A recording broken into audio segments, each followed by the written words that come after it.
This is War Room Moments, the show that takes you around the world to share interviews with some of the most successful and most relevant people on the planet, hear their stories, and get the most important business lessons they have learned on their road to success, and get exclusive advice on how to implement their success into your life and business. War Room Moments is brought to you by the Strategic Advisor Board. Here's your host, Jason Miller. All right, welcome to the War Room. Today we have another great guest today on the War Room. It is great to have you here on the show today with us. And as I do with every guest, because I introduce people poorly, and I don't ever catch the real true essence of who they are. I know that is a fault of mine, so I just don't do it. So if you could just give us 30 seconds about who you are, introduce yourself, and what your superpowers is, so everybody knows right off the bat. Great. So thanks for having me. Mm-hmm. My name is Jorge Titinger. I am now living in Nashville for 4 years now, after 39 years in Silicon Valley. I was actually born and raised in Peru and moved to the U.S. to go to college with the full intention of heading back as soon as I was done studying. So I must not be done learning, which actually I love. Today I basically work mostly with boards of both public and private companies, and I spend a lot of my time helping entrepreneurs, both in the U.S. and in Latin America, with their startups, and trying to help them be successful and grow. And my real focus is on how do you make the human capital aspect of the business a true competitive advantage. So I work with people on making sure they set up the right culture from the beginning, rather than try to change it once the company is up and going. Sure. Well, yeah, we'll dig a little bit more into that, because I feel there's probably some good little gold nuggets we can talk about there for sure. But to kind of understand more about you, I mean, did you grow up yourself in a family of entrepreneurs? Because obviously you're on the entrepreneurial business journey. Did you grow up in that?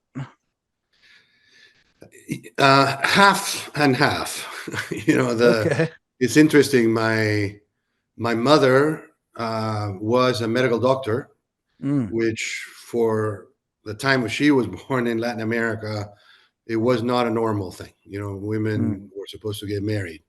But she had a passion for being a doctor and put herself through medical school and, was a very successful doctor. My father was a businessman. I will call him an entrepreneur. He tried his hand at many different businesses, some successful, others very educational. I'm not going to call him not successful, because there's great lessons to learn from things that don't exactly go the way you want it. But the interesting thing is in Latin America, in Peru specifically, which is where I know more, the bulk of the economy is made up of small business owners and entrepreneurs. So my answer is yes, but I also had the influence of one of the professional discourses like medicine in my family. Both my brother and my sister are doctors. I'm the black sheep of the family, just a business guy. Well, I mean, yeah, that's if you go back to, and I would say it's probably half and half, right? I've interviewed 300-400 people over the last year and a half. And it's about half and half of, they either grew up with parents that were entrepreneurs, or they were in sports or the military or something high functional, right? Yep. So the dynamic's interesting there. And, the shaping of, because my folks were very entrepreneurial too. Hmm. And that shaped me, and it shaped kind of where I wanted to go with things. And now I own a Yeah. bunch of companies and do a bunch of different things and so on and so forth. But it really shaped my path. Did you see that for you, that Yeah. shaped your path of where you were going to go? Oh, absolutely. And to some extent, even though I said, my mother was a doctor, not an entrepreneur, it was truly trailblazing Mm-hmm. for her time in the culture of Latin America. But you mentioned sports. Sports had been a super huge part of my life, and I played soccer, in Peru, in college here, professionally here, and for the indoor U.S. national team for Mm. 5 years. And there are so many lessons that I took from sports into the business world that I found to be very valuable, and I continue to teach them when I work with companies. Today I'm an investor in startups, and I try to help them. I call that selfish altruism. It's to my benefit if they do really well. But Mm-hmm. but I do bring a lot of the lessons from sports and from having the courage to do something trailblazing, whether that be a startup, an entrepreneur effort, or in the case of my mother, kind of open a path for women to be medical doctors. Yeah, for sure. So take me on that journey Hmm. from, let's go back to when you were a kid, and Sure. take me on that journey and that path that you went through to get where you are today, because the lessons from that they're priceless, really. Hmm. To bring, you know, your story to light, and all the lessons that you learned that are just, I don't like the word failure. I like the word lessons, right? Yeah. So Yeah. because we can all learn lessons. They don't have to be failures. So Exactly. I'm curious, so take us back and start us, Yeah. through that influence of business ownership. Sure. So, like I said, my dad had many different businesses. For Mm-hmm. periods of time, he was the head of large corporations in Peru, like Volkswagen, right? And Mm. but the political situation in Latin America is not as stable as here. Um, Right. so we went through periods of when the government basically confiscated all the companies and kicked out foreign companies out of the country, etc. So he tried his hand at many different startups. Again, like I said, some were successful, some were great lessons, and that influenced me. When I finished, I was in my last year of high school in Peru. And remember, this is a long time ago, right? Mm-hmm. There were no cell phones. The internet was kind of starting, so his ability to be anywhere at any time wasn't really there, right? And I had the opportunity to go representing Peru to a phenomenal school that happened to be in Canada, where it was only for 2 years. You basically did the last year of high school and the equivalent of your first year of college.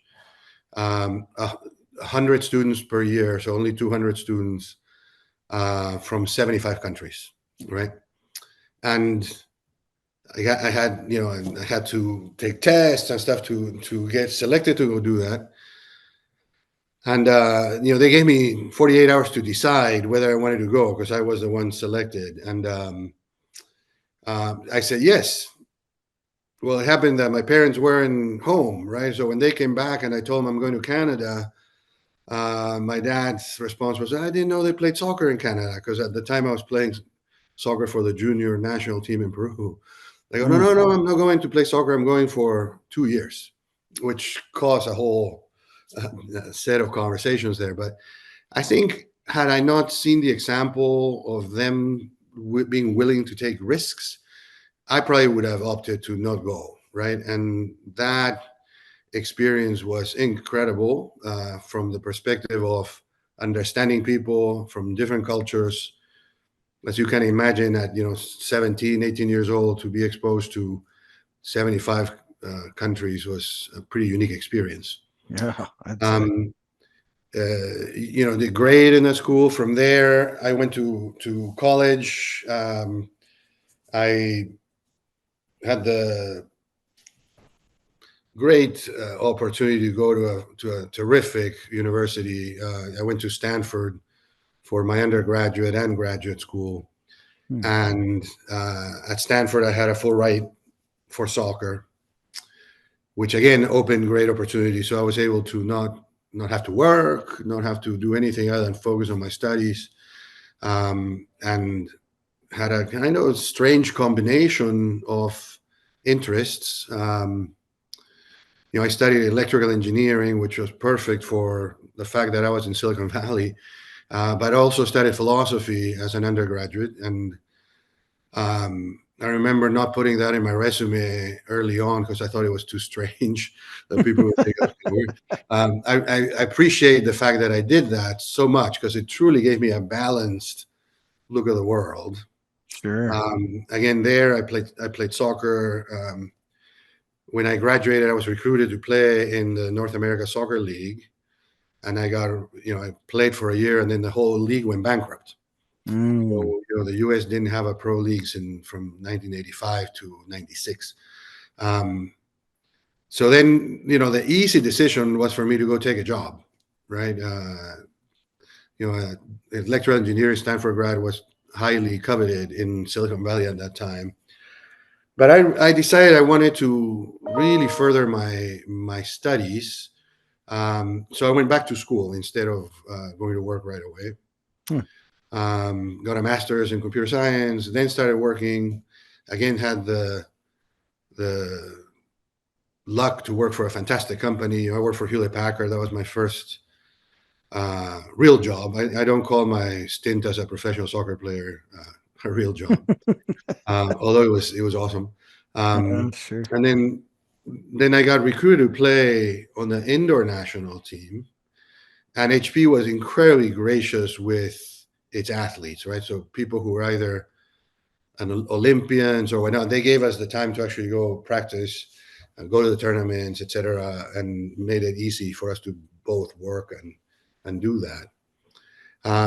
And then, I was, in the heart of Silicon Valley at the time when technology was really driving change. So I was exposed to these great startup companies that were really shaking the ground and challenging very successful, already established companies. So I left HP to join one of those startups. And so I guess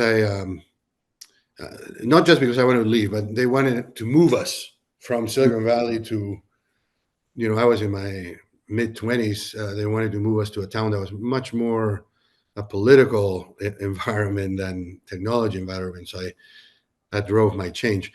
But it started my curiosity about, the entrepreneur world and the startups. I was lucky later in my career to work for companies that were quite acquisitive and they'd like to invest in companies that potentially could help our technology roadmaps, etc. So, I'd been in the both as an entrepreneur myself, but also helping startup companies achieve their objectives Yeah. from early in my career. Yeah. Oh, curious before you go on though. Why choose? Why choose to work with startups? Because I mean, I tell you, I can tell you, I did that too, Yeah. years and years and years ago, and I found it so frustrating trying to work with startups that I don't work with startups anymore. Yeah. What took why that path? Why did you Yeah. continue that path without going crazy? It's true, right? And the statistics support what you say, right? Mm-hmm. 1 out of 10 make it. Right. What the statistics don't say is that the other 9 don't just fail, Yeah, right? that's true. Maybe 1 out of 10 fails outright. The others go through a struggle. In many cases, they go through a significant transformation, and they could make it as a very different instantiation of what they initially were thought to be. Mm-hmm. But if you think about this, the super successful companies that we have today, they all started as a Mm-hmm. startup, right? Right. Yep. And working at HP, and as you probably know, both Hewlett and Packard were Stanford grads, Mm-hmm. and they were still alive when I was studying and started my career there.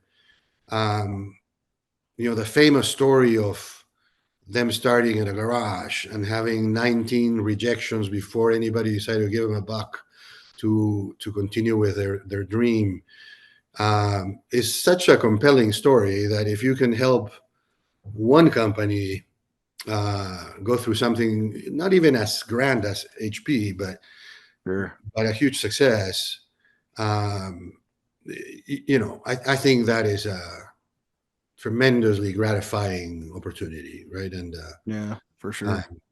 so it's kind of addicting. You see companies that go from really a piece of paper with a business plan that most of the time is not about business and maybe not even a plan, and then turn it into a story of success. I'm not sure that there's many other legal ways to get that kind of satisfaction. Yeah. Right. That's funny. Legal ways. That's true though. It is. Yeah. Well, I can say that, I liked working with startups. I mean, I love starting companies, right? Hmm. I love the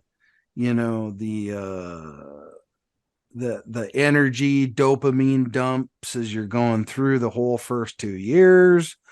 Hmm. That's the fun part, right? I Yeah. mean, so you get through that first couple phases of things, and then what's amazing is everything changes, right?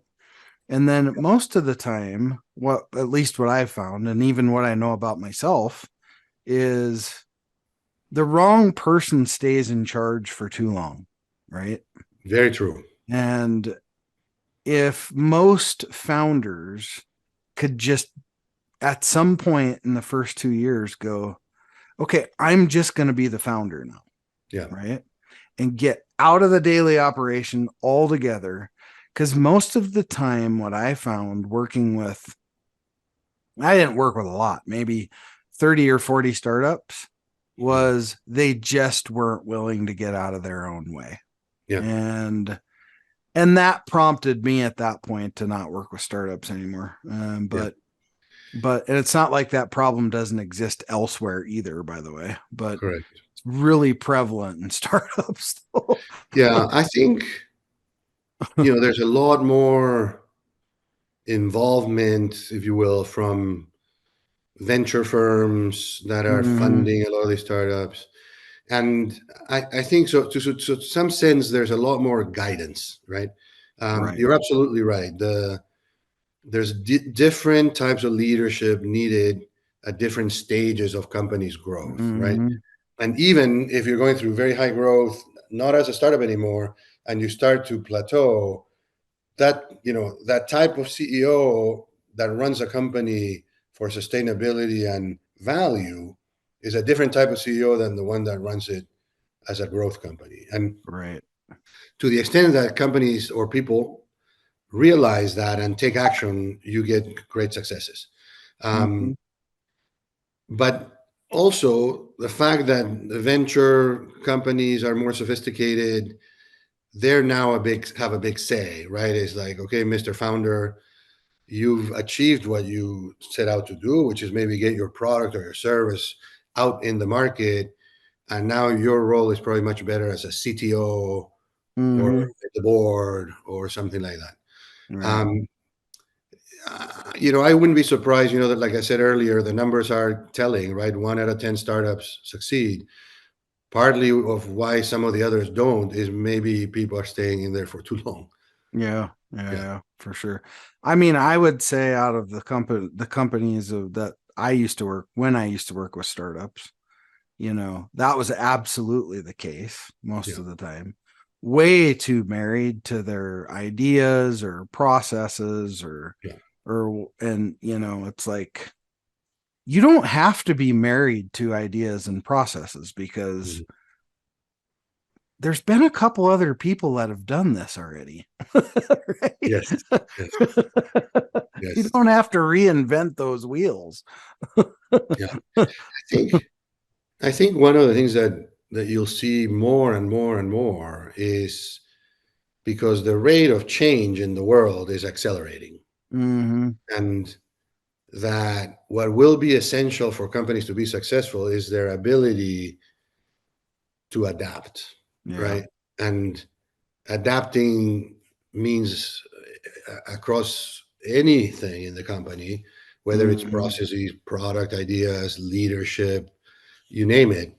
Um, those that can anticipate change and adapt to that change are the ones that are going to do really well in the future.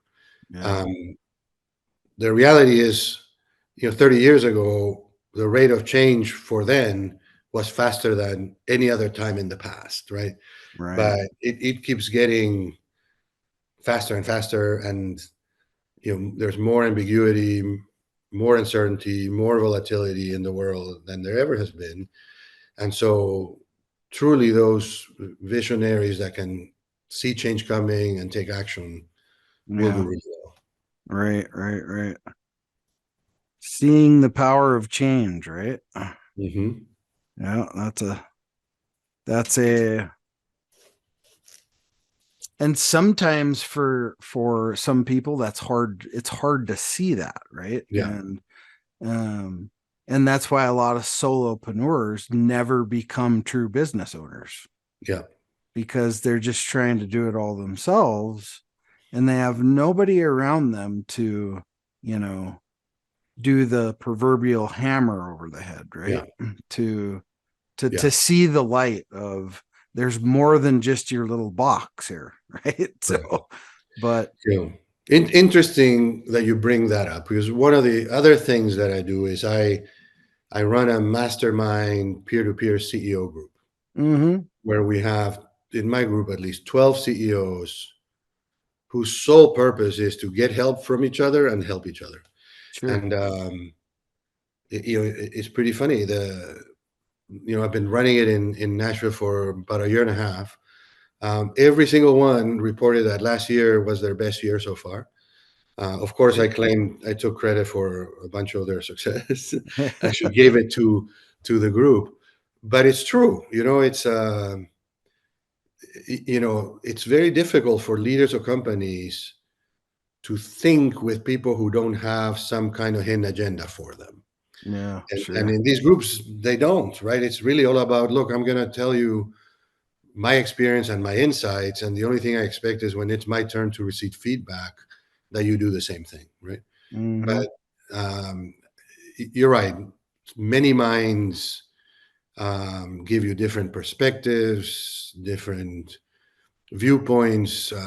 Sometimes they've already stepped in the potholes you're about to step in, and mm-hmm. they can warn you, and that's tremendously valuable in the business world today.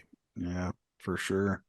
Hmm. Well, I will tell you, there was already a ton of lessons that we just went over, and if you didn't catch those, you just weren't paying attention. But there was lots of lessons that we just covered for sure.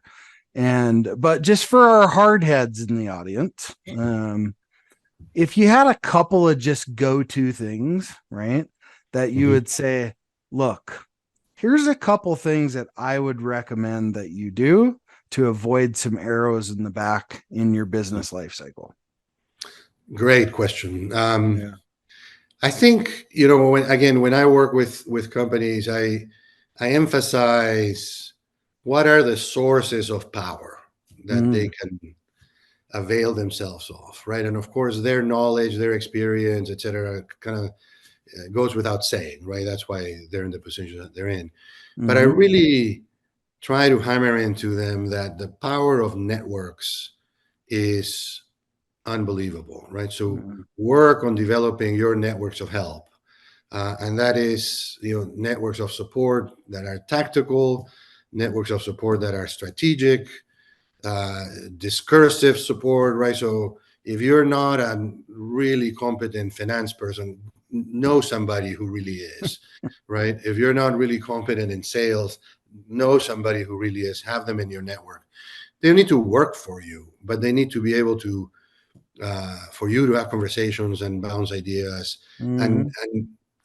pretty, understand what it means to be on a network, right? It has to be reciprocal. Yeah. Otherwise, they'll kick you out pretty quickly. Mhm. So work on your networks. Be, to the extent possible, try to become more and more aware of your blind spots, Yeah. and your networks can point those out to you. Um, we all have them. There's a reason why they're called blind spots. We don't know that we have them. Otherwise, we Right. would do something about it. So I think it helps people in so many ways to really, from early on in your business, develop your networks, grow them, take care of them, and they'll be significant contributors to your success. Yeah, man, that's great advice for sure. And I often hear people say, and you didn't say it, I'm glad you didn't say it, your network is your net worth, but it's really the right network that Yes, becomes your net worth. It's exactly. not about having It's not two, quantity. it's not about having 2 million followers on Twitter Yeah, that don't care about you, right? That's exactly. not what matters. I found building a tight group, right? Of people is way more Yeah, powerful than worrying about the big, huge numbers and algorithms. And yeah, who cares, right? yeah. Yeah, Um, it's about quality, not quantity. That's for sure. yeah, for sure. Well, hey, awesome. How do you want people to reach out to you from the show that have Yeah. questions or So probably the two easiest ways is through my LinkedIn. okay? Jorge Titinger is my. You look for my name, and I think there's only one of me on LinkedIn, or through my website. My website is tittingerconsulting.com. Um, those two ways would be probably the easiest ways to reach out to me. And I welcome people reaching out, for advice, for opportunities. It'd be great. Yeah, as I always say, give value for as long as it takes, right? Exactly. For Exactly. sure. Well, awesome. Well, hey, great conversation. And I really love to wind the show down with we call it the $1,000,000 question. And that is, you know, if you could have invited anybody here today to be with us, dead or alive, any point of time, doesn't matter. Who would have you loved to either have here with us to listen or participate, and why them? Yeah, this hopefully is not too polarizing an answer, but I would have loved to speak with Ronald Reagan. I Yeah. think in the times that we're facing, they're tough, right? We have all kinds of uncertainty geopolitically, Mm-hmm. domestically, et cetera, et cetera. I think he was somebody who was able to reach across party lines, created Yeah. a lot of wealth for people, um, and made some tough decisions on many aspects.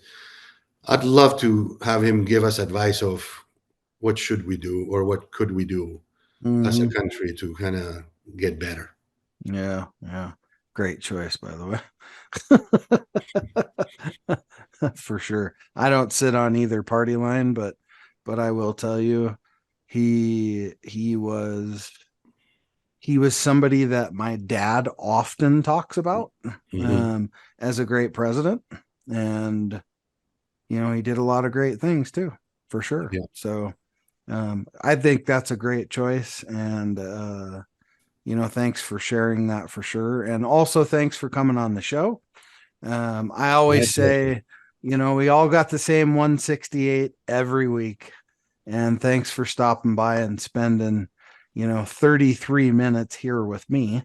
And dropping some great bombs on the audience. It's truly my honor, not the other way around. Thanks for the opportunity. I really enjoyed it, and hopefully people got some value out of it. And I look forward to connecting with folks. Yeah, Appreciate absolutely. it. Well, cheers, my friend. Take care. Thanks for listening to War Room Moments with your host, Jason Miller. Please leave your feedback and visit strategicadvisorboard.com to get the latest and greatest business advisement on the planet. Follow us on social media for updates, and we'll see you on the next episode.